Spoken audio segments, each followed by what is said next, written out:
actually, yeah. We'll talk to her. Yeah. He's looking at doctor. Okay. What is he? No, she's right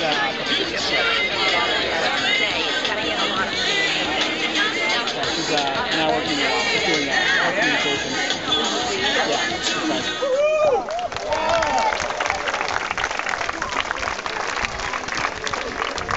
I think a lot of our employees are here. What a day, huh? It was supposed to rain, I have to say. I take that as a good omen. I don't know about you.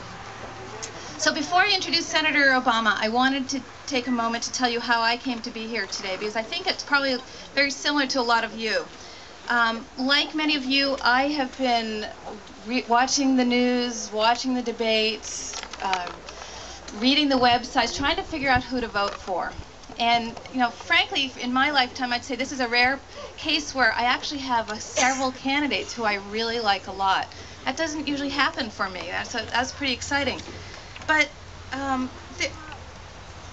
the candidates that are running, I find, are very intelligent, experienced, and passionate. I was out the other night with a friend, or recently with a friend of mine, and we were both saying, you know, who do we vote for? This is really a challenge, and lamenting that we couldn't make a decision. And we talked about, first of all, why would anyone want to be president with all the looming threats? What a very difficult job ahead. We have not only the war in Iraq, healthcare crisis, aging infrastructure, which I know in my town is putting huge pressure on our community, money that we should be putting into education and healthcare and so forth, we're having to put into roads and bridges and buildings and so forth. The need to restore our reputation on the global stage as a partner in solving problems.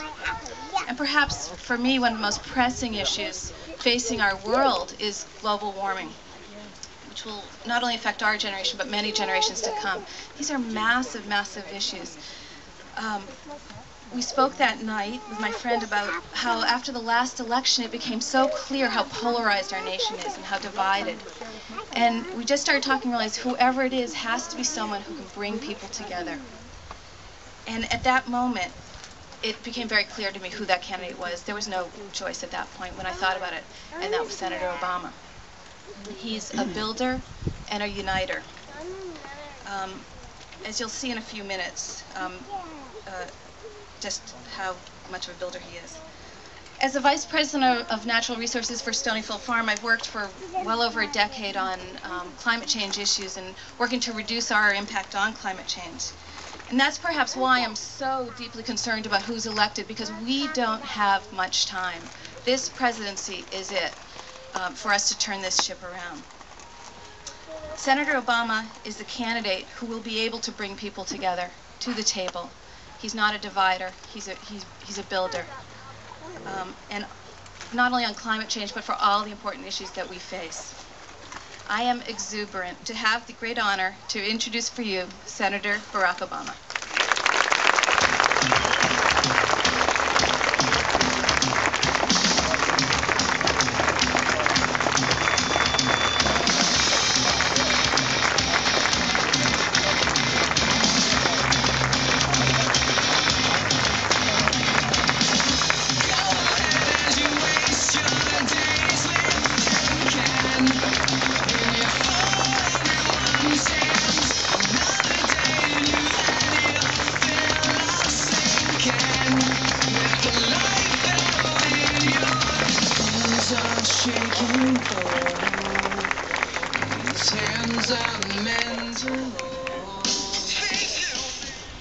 Good morning, everybody. What a spectacular day. We could not have ordered up nicer weather, and I am so grateful to all of you. I want to thank Nancy for the wonderful introduction and the great work that she and Gary, her brother, are doing at Stonyfield, not just because the yogurt's really good, but because they are such a wonderful community member and are setting a tone nationally in terms of corporate responsibility. So I'm extraordinarily grateful to them. I am extraordinarily grateful to Andy Mack and Mack Apples, our host today. I just had the opportunity to learn more about Andy's family and the history and tradition of Mack's apples, and what a spectacular history it is. And so we are so grateful for his support and grateful for all the great work that he is doing. Now, I am going to give some initial remarks because I want to talk a little bit about the issue of climate change. We gave a speech yesterday in Portsmouth. I want to expand on that issue, so we're going to do a little speech making on the front end, and then we're just going to open it up for questions, and those questions can be on the environment or anything else that you're interested in. If at the end of this thing you decide Obama's my guy, we would love for you to fill out one of these supporter cards, because we want you involved in the campaign. And one of the things that's been exciting about this campaign is the way that ordinary people have just thrown themselves into it, and we're building something from the bottom up and not just from the top down. So we would love to have you involved, and we're grateful that you're taking the time to be here today. So, you know, as I said before, Stonyfield Farm sets an example that all companies should follow. And I just want to tell you specifically, not only has Stonyfield invested in clean energy, they've shown that not only is it good for the environment, but it's also good for business. If I'm not mistaken, that Stonyfield, by cutting energy use 33%, you've been able to save over $1.7 million, which is something to be proud of and is an example for what can be done when we take this issue of energy seriously. You can find this kind of leadership on energy all across New Hampshire. A few months ago, I filled up at a biodiesel pump at UNH, where this year students and faculty will remove over 200 tons of carbon dioxide from the atmosphere. 200 tons. New Hampshire's already reducing its greenhouse gas pollution as part of the Regional Greenhouse Gas Initiative.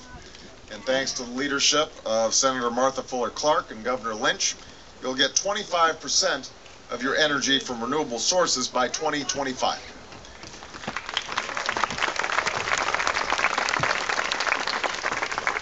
Keene is one of America's greenest cities, and I understand that 164 towns have now passed a resolution demanding that Washington take action on climate change.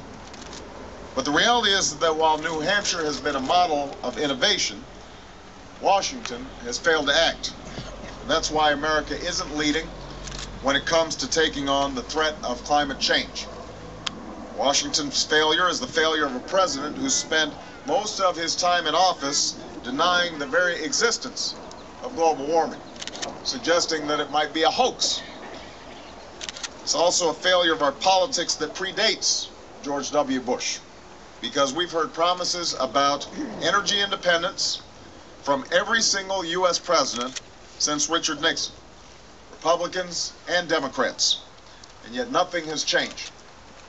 The truth is, our energy problem has become an energy crisis, because no matter how well-intentioned the promise, no matter how bold the proposal, they all fall victim to the same Washington